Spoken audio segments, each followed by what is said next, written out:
Welcome back to our Revelation series here on Barefoot Bible. Our video today is Why Will There Be Silence in Heaven? And we'll finish chapter 7 and get into chapter 8, verse 1. Please submit your questions about Revelation below the video on your screen in the comment section, and that is appreciated. Let's begin verse 16. They shall hunger no more, neither thirst any more. Neither shall the sun light on them nor any heat, for the Lamb which is in the midst of the throne shall feed them and shall lead them unto living fountains of waters, and God shall wipe away all tears from their eyes.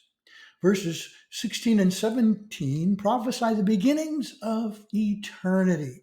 The famine experienced during the tribulation is forgotten as Jesus shall feed them. Their thirst under the blistering heat is remembered no longer as he leads them to living fountains of water, and God wipes away all the tears. Joel also prophesied Israel's pivotal role during the tribulation days. Chapter 2, I will show wonders in heaven and in the earth, blood and fire and pillars of smoke. The sun shall be turned into darkness and the moon into blood before the great and terrible day of the Lord. Paul also wrote about Israel's salvation. For I would not, brethren, that ye should be ignorant of this mystery, lest ye should be wise in your own conceits. The blindness in part is happened to Israel until the fullness of the Gentiles be come in. And so shall all Israel be saved. As it is written, there shall come out of Zion the deliverer, and shall turn away ungodliness from Jacob. So Romans 11 also predicts the salvation of the Jews that God is not finished. He acknowledged the mystery of the church occurred due to the temporary blindness of Israel, and God never permanently rejected them nor denied their future. He prophesied a day that is coming when the deliverer will turn Israel back to the Lord, and they will be saved.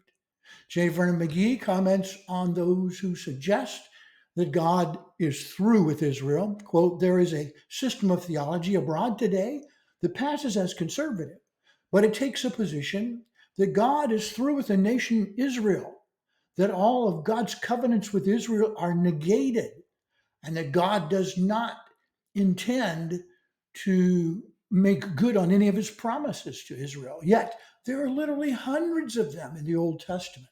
This theological system, McGee says, simply spiritualizes these promises, and the proponents do so with no spiritual grounds whatsoever.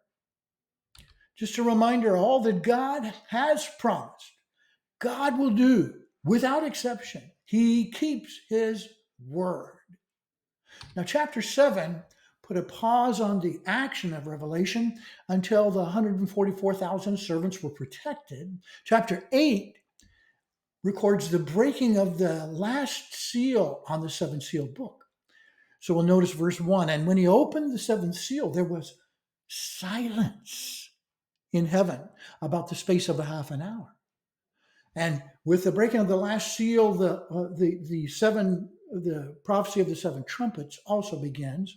Someone said silence is golden, but you know, this silence in heaven will not be an occasion of celebration. Heaven's been a busy place probably since the beginning of creation.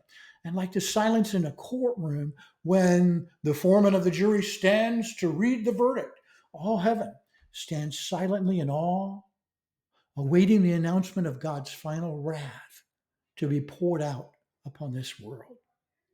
Barefoot Bible, thanks to all those who have subscribed. Thank you. If you haven't, please join other subscribers. Click like and subscribe today.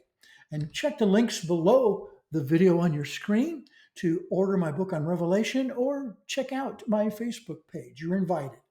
Our next video, A Heavenly Vision, the Prayers of All Saints, will continue our study of chapter 8. Thank you for tuning in today. We hope that you'll watch again. It'll be released next Thursday. May God continue to bless.